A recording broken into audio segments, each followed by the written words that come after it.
ng y coordinate.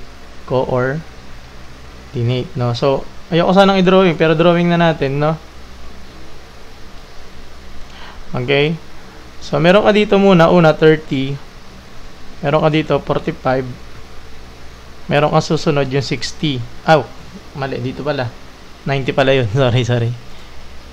Katatagal tayo. Okay, so ito ay 60, no? Okay. Ngayon, dito kasi, memorize na lang to, hindi ko na i-derive. Sa susunod na natin i-derive, Medyo short yung time ko ngayon, no? Ito is, sin 30 mo is,